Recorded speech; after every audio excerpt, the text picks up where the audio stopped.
how many nights I cried.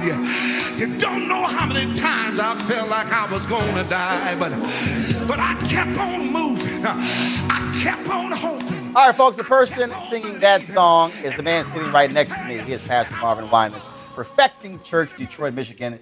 Of course, that song, Just Don't Want to Know, from Tyler Perry's I Can Do Bad All By Myself.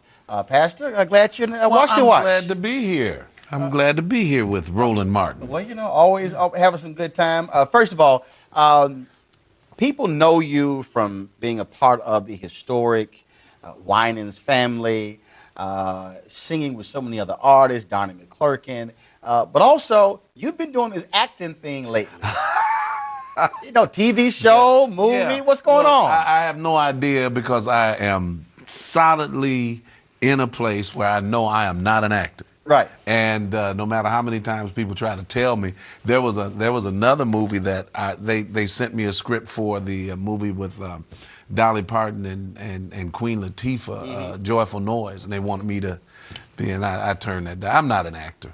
I really am not. So, but when you do it, you play a preacher. Well, since you figure I'm a preacher, how much acting is that?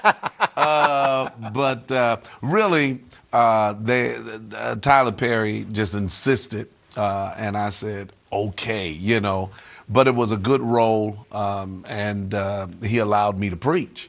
And but really, the other side is that BB thinks he's an actor, and Donnie thinks he's an actor, and so I did it to tell him, you know. Is Cece trying to act? No, well, Cece tried years ago, and you know, all of us need to stick to what our dominant gift is. What's my phrase is stay in your lane. Stay in your lane. Stay in your lane. You know. But we have little things where we act among each other. Gotcha. And then you want to be the top dog on that. So. Now, speaking of staying in your lane and preaching, a lot of people got to hear you for the first time when you had to preach Whitney Houston's funeral. She was someone you've known for years.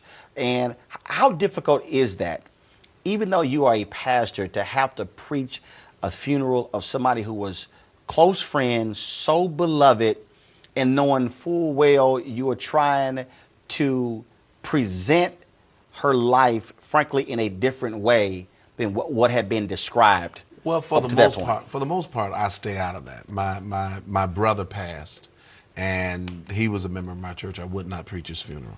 My father passed, and he also was a member. I would not preach his funeral.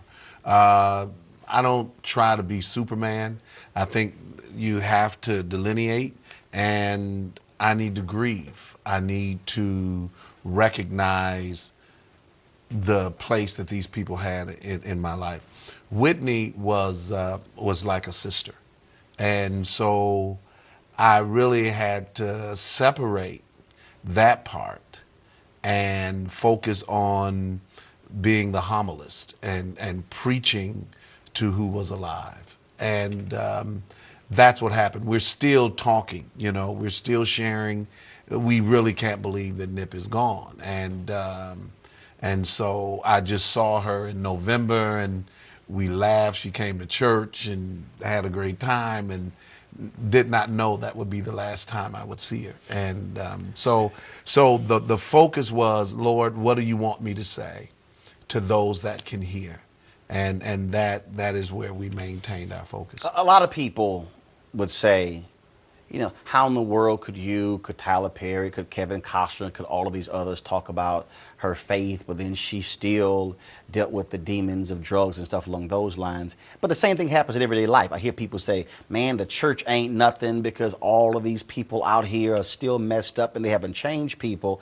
And so when you hear folks attack the faith and attack the church by saying, if you were doing your job, folks wouldn't be going through this stuff, how do you respond? Well, you can respond in a very deep way and deal with the tenets of faith that deal with the choice of man, or you understand that the church is still here.